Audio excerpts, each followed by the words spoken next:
Johan Duru dans le tube de pipeline à Hawaï, le Landais parmi les 32 meilleurs surfeurs du monde en 2019. Un souvenir, une éternité presque, après avoir raté la requalification dans l'élite et une saison blanche l'année dernière. 2021, chez lui à Seignos, Johan ronge son frein, obligé de préserver ses plus belles planches pour les compétitions. J'en casse pas tant que ça, elles sont vraiment solides et bien. Mais là, en novembre, il y a eu des bonnes conditions et j'ai dû en casser au moins 6 ou 7 en 3 semaines. Sur une saison, le surfeur d'Ondre en utilise une cinquantaine, heureusement fournie par son dernier sponsor. Les autres l'ont lâché au début du premier confinement.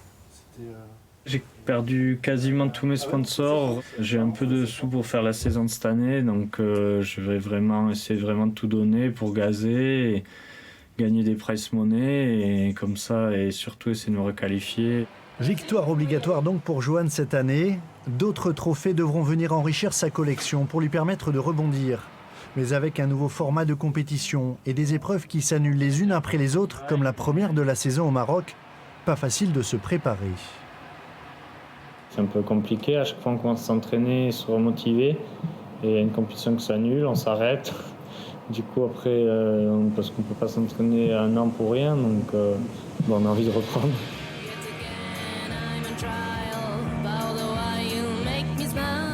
Les surfeuses ne sont pas mieux loties. Maud Lecard, la compagne de Johan, n'aura que 3 étapes en Europe pour se qualifier sur le circuit mondial, contre une dizaine d'épreuves auparavant. Pour les filles, on n'a pas beaucoup d'épreuves, donc ça va vraiment se jouer sur toutes les compètes vont compter. Donc il n'y a pas trop le droit à l'erreur et toutes les compètes elles vont être aussi importantes l'une que l'autre. Dans le calendrier, à cocher d'une croix blanche aussi les JO. 2021 marquera l'entrée du surf dans le monde de l'olympisme. Maud peut se qualifier pour Tokyo, un vrai objectif de saison.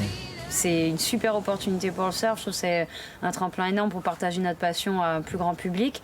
Donc on verra comment ça se passe. C'est clair que ce serait un rêve de participer à ces premiers JO en surf et de représenter la France et ses îles. Johan, lui, sera le joker de Jérémy Flores et Michel Borez à Tokyo en cas de blessure. Le Landais souhaite tout le bien du monde à ses 2 copains qualifiés. Je suis remplaçant, après... Voilà, je sais pas, j'y pense pas du tout. J'espère qu'ils seront en forme et qu'ils iront. Moi, on verra peut-être dans 5 ans si je suis encore en vie. À 31 ans, cette saison, même tronquée, est décisive pour Johan. Premier rendez-vous le 22 mars au Portugal. Nous sommes avec Jacques Lagincombe, le tout nouveau président de la Fédération française de surf, basé ici à Hossegor. Bonsoir, merci d'être avec nous Jacques. 2021, année olympique, année majeure pour le surf français. Bien sûr, surf mondial également. Qu'est-ce que ça peut apporter, cette dimension olympique, à une discipline qui est quand même très répandue déjà sur la planète?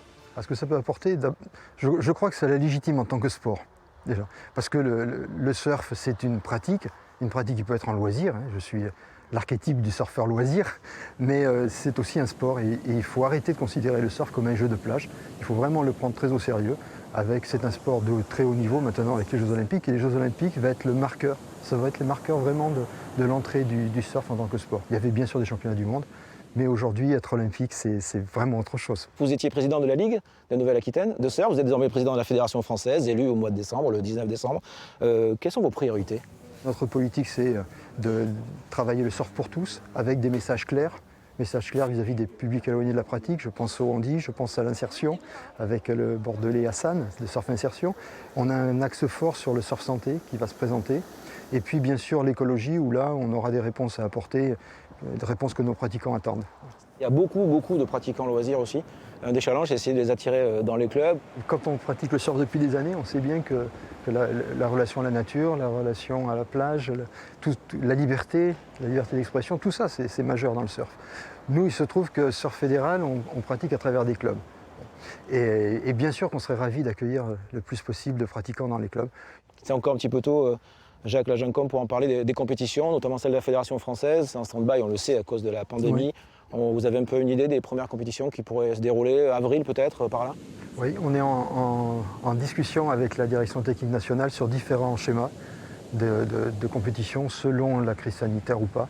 Il y a une position de repli qui est en tout cas étudiée si on devait retourner dans ce que nous ne voulons pas, c'est-à-dire l'accès aux plages interdites. Donc on a des solutions de repli. On leur proposera différentes possibilité de compétition.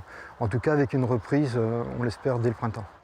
Merci beaucoup Jacques Lagencom d'avoir été avec nous ce soir. On aura bien évidemment l'occasion d'en reparler et à bientôt sur les plages ou ailleurs. Merci.